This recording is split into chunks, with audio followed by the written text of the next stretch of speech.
Introdução ao livro do profeta Ezequiel, contexto histórico. Ezequiel foi levado cativo para a Babilônia no ano 597 a.C., na segunda leva de cativos, como está em 1 Reis 24:14.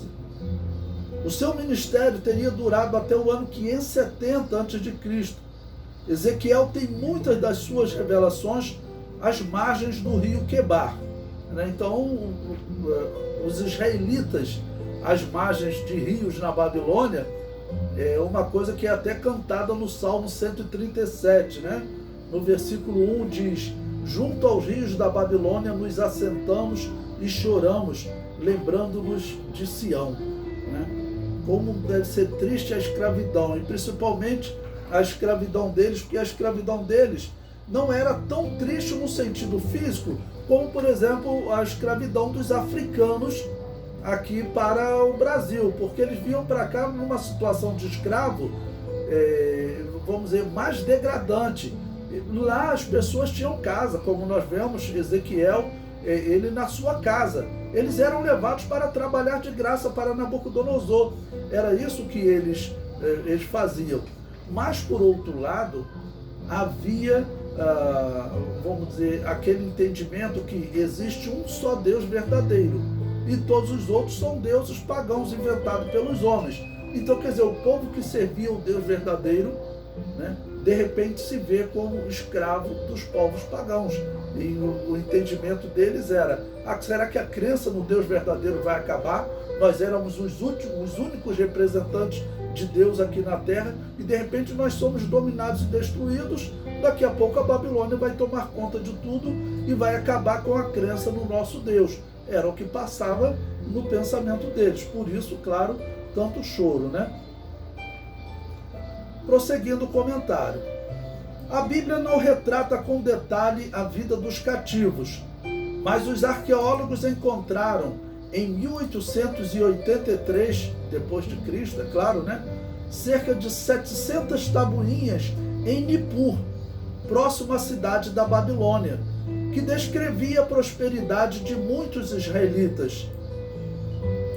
Segundo um dos historiadores que participou da equipe que traduziu e estudou essas tabuinhas em escrita cuneiforme, os israelitas aparecem como parceiros de contratos, agentes, testemunhas, cobradores de impostos e funcionários da realeza. Então, muitos israelitas, eles foram para lá, vamos dizer, para executar algum trabalho, e como muitos israelitas sabiam ler, então eles podiam fazer trabalho burocrático. A leitura naquele período era uma quantidade realmente pequena das pessoas. Você veja que nos dias do Novo Testamento, cerca de 800 anos depois aqui de Ezequiel, nós vemos um imperador romano, Constantino, que não sabia ler. Então a leitura era coisa rara. E os israelitas, a maioria dos israelitas sabiam ler por causa das escrituras sagradas. Eles tinham que ler as escrituras sagradas. Então, assim, eles chegando numa terra distante, eles poderiam trabalhar, né? Vamos dizer, fazendo contrato, como testemunhas, ou até como cobradores de impostos. Então nós estamos vendo que a Bíblia Sagrada, além de salvar a alma deles, se eles tivessem obedecido, mesmo assim a Bíblia Sagrada os ajudou pelo simples fato da maioria dos israelitas saberem ler. Prosseguindo. Claro que entre os prósperos estava Daniel e seus 3 amigos, que foram viver entre os sábios da Babilônia, né? Não estamos dizendo com isso que todos os cativos viveram muito bem, nem mesmo dizendo que era bom viver na Babilônia, pois a saudade da cidade de Sião os levava a chorar junto aos rios da Babilônia.